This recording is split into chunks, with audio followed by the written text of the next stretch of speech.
నమస్తే, welcome to our channel. ఈరోజు మన టాపిక్ జగన్మోహన్ రెడ్డి నిజంగా అదృష్టవంతుడయ్యా.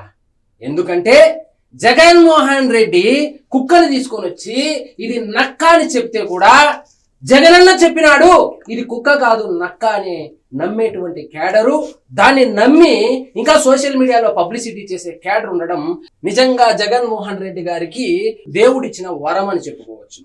జగన్మోహన్ రెడ్డి ఏమి చెప్పినా గుడ్డిగా నమ్మే క్యాడర్ ఉండడము జగన్మోహన్ రెడ్డికి ప్లస్ పాయింట్. ఉదాహరణకు అనంతపురం ఎంపీ టికెట్ పక్క రాష్ట్రం బళ్ళారి నుంచి తీసుకొని వచ్చి నిలబెట్టినా కూడా సపోర్ట్ చేశారు, వర్క్ చేశారు, ప్రమోట్ చేశారు, గెలవడానికి కృషి చేశారు. ఓడిపోయారనుకో అది వేరే విషయము. కానీ క్యాడర్ ఎక్కడా కూడా ఎందుకు కర్ణాటకలో నుంచి తీసుకొని వచ్చినావు జగనన్న, ఆంధ్రప్రదేశ్ లో పోటు మొగోడు లేనే లేదా వైఎస్ఆర్సీపీలో అనేటువంటి ప్రశ్న మాత్రం ఎవ్వరూ అడగలేదు. ఇదంతా ఎందుకు చెప్తా ఉన్నానంటే జగన్మోహన్ రెడ్డి గారు ఏ నిర్ణయం తీసుకున్నా గుడ్డిగా సమర్థించేటువంటి క్యాడర్ ఉండడము జగన్మోహన్ రెడ్డి గారికి వరం అని చెప్పుకోవచ్చు. Whereas CBN and Pawan Kalyan విషయానికి వస్తే నిజంగా నక్కని తీసుకొని వచ్చినా ఒరే బాబు ఇది నక్క అంటే ఆ బోన్న తోక చిన్నగా ఉంది, ఆ బోన్న 4 కాళ్ళే ఉన్నాయి, ఆ బోన్న 2 చేతులే ఉన్నాయి, ఇది నక్క కాదన్నా అని ఆర్గ్యూ చేసేటువంటి క్యాడర్ ఈ రెండు పార్టీలు. ఈ విషయం ఇప్పుడు నేను ఎందుకు ప్రస్తావించవలసి వచ్చిందంటే మొన్న 3 రాజ్యసభ స్థానాలకు ఏదో నామినేషన్ వేస్తే అందులో సానా సతీష్, బీద మస్తాన్ రావు, ఇంకొక ఆయనేమో కృష్ణయ్య, ఆర్ కృష్ణయ్య, ఈ ముగ్గురికి ఇస్తే ఈ ముగ్గురు మీద సానా సతీష్కి ఎందుకు ఇచ్చినారు అంటారు ఒకడు, బీద మస్తాన్ రావుకి ఎందుకు ఇచ్చినారు అంటాడు ఒకడు, ఆర్ కృష్ణయ్యకి ఎందుకు ఇచ్చినావు అంటాడు ఒకడు.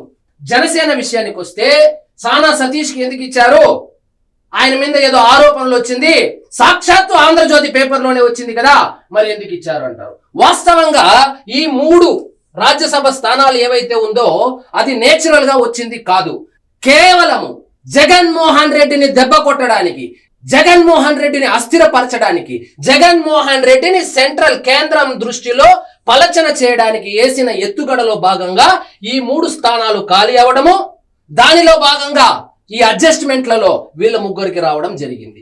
కానీ ఒక్కసారిగా సోషల్ మీడియాలో బగ్గుమన్నారు. సానా సతీష్కి ఎందుకు ఇచ్చారు, ఎవరైనా కార్యకర్తకి ఇచ్చిండొచ్చు కదా, సానా సతీష్ ఏ రోజైనా జెండా పట్టాడా, సానా సతీష్ ఎప్పుడైనా గ్రౌండ్ లెవెల్లో వచ్చి వర్క్ చేశారా అని.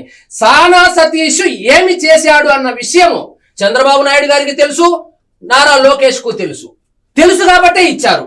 పార్టీకి వర్క్ చేయడం అంటే ఒక జెండా మోయడం ఒకటే కాదు, ఫ్రంట్ ఎండ్ ఉంటుంది, బ్యాక్ ఎండ్ ఉంటుంది.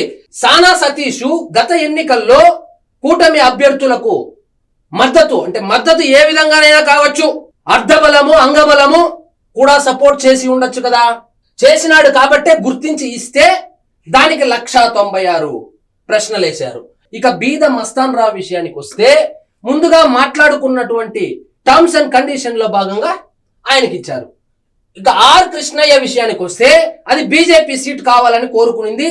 వాళ్ళు తెలంగాణలో బలపడడం కోసము, బీసీ సామాజిక వర్గాన్ని అట్రాక్ట్ చేయడం కోసము ఆర్ కృష్ణయ్యకి ఇవ్వడం జరిగింది.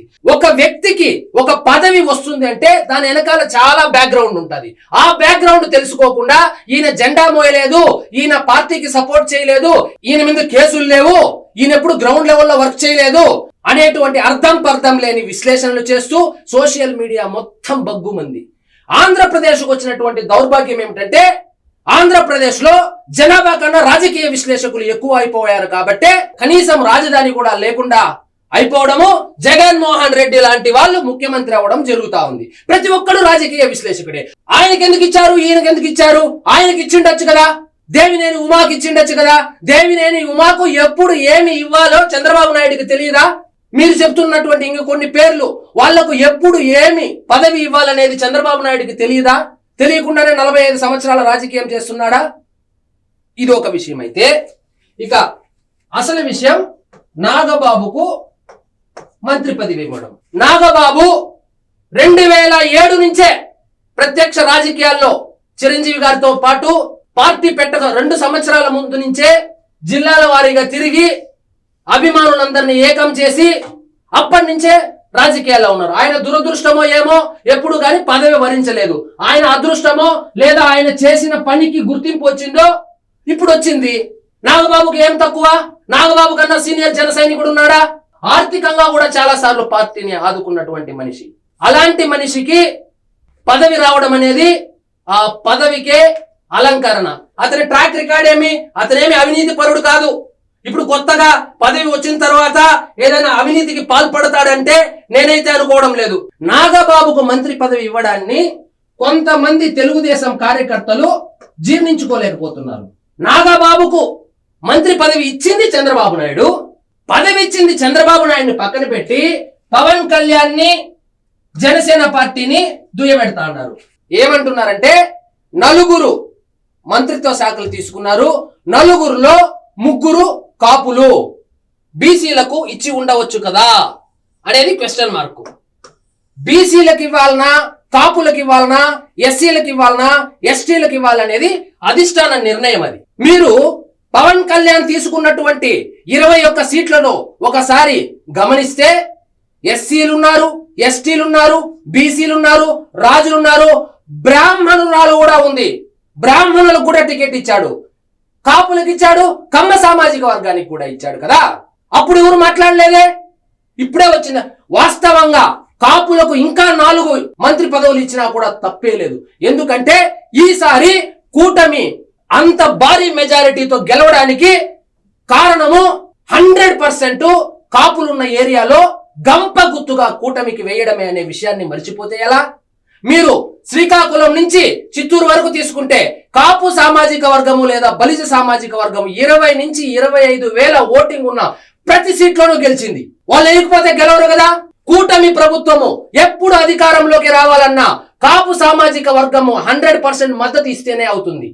సామాజిక సమీకరణాల దృష్ట్యా జగన్మోహన్ రెడ్డి ఓటు బ్యాంకు ఎస్సీలు గాని మైనారిటీలు గాని ఎలాగో సపోర్ట్ చేస్తారో దానిని కౌంటర్ చేయాలంటే రాష్ట్రంలో లీడింగ్ పాపులేషన్ ఉన్నటువంటి కాపు సామాజిక వర్గం యొక్క మద్దతు ఖచ్చితంగా కావలసిందే. కాపులు గంప గుత్తగా కూటమి ప్రభుత్వానికి మద్దతు ఇస్తేనే వచ్చే ఎన్నికల్లో కూడా గెలవడానికి ఆస్కారం ఉంటుంది. కాబట్టి ఏ పదవి ఎప్పుడు ఎవరికి ఇవ్వాలనేది పూర్తిగా అధిష్టానానికే వదిలేయాలి. మీ సొంత అభిప్రాయాలను పార్టీ మీదకు రుద్దకూడదు. 164 సీట్లు గెలిచిన వాళ్ళకి ఎవరికి ఎప్పుడు ఏ పదవి ఇవ్వాలనేది వాళ్ళకి తెలియదా అండి? అంత మాత్రం రాజకీయం తెలియకుండానే అతి బలవంతుడైనటువంటి జగన్మోహన్ రెడ్డిని ఓడించారా? కాబట్టి ఎత్తులు పై ఎత్తులు పూర్తిగా అధిష్టానానికి వదిలేస్తేనే మంచిది. ఈ కారణం చేత టీడీపీ మరియు జనసేన కార్యకర్తలు సోషల్ మీడియా వేదికగా కామెంట్లు చేసుకుంటూ ఉంటే చలిగాల్చుకుంటున్నారు వైఎస్ఆర్సీపీ వాళ్ళు. సో వైఎస్ఆర్సీపీ ట్రాప్ లో పడి ఈ 2 క్యాడర్ కనుక కొట్టుకుంటే నష్టం మాత్రం కూటమికే. వాళ్ళు ఎప్పుడు చూస్తూ ఉంటారు వీళ్ళిద్దరు ఎప్పుడు విడిపోతారని.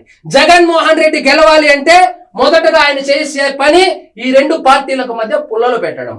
ఆ ట్రాప్ లో కనుక పడితే మాత్రము మరొక్కసారి భారీ మూల్యము చెల్లించక తప్పదు. ఇదండి ఈరోజు మన టాపిక్. కాబట్టి నేనేం చెప్తానంటే పదవి ఎవరికి ఇచ్చినా, నాగబాబుకి ఇచ్చినా, సనా సతీష్కి ఇచ్చినా, కృష్ణయ్యకి ఇచ్చినా, ఎవరికి ఇచ్చినా పదవులు అనేది పూర్తిగా అధిష్టానానికి వదిలేస్తేనే కూటమి ఆరోగ్యకరంగా ఉంటుంది. మీ సొంత అభిప్రాయాలు దయచేసి పార్టీల మీద రుద్దితే వైఎస్ఆర్సీపీ లాభపడుతుంది. ఇదండి ఈరోజు మన టాపిక్. మీకు ఈ వీడియో నచ్చినట్లయితే లైక్ చేయండి, షేర్ చేయండి. ఛానల్ మాత్రం సబ్స్క్రైబ్ చేసుకోవడం మర్చిపోవద్దు. జై హింద్.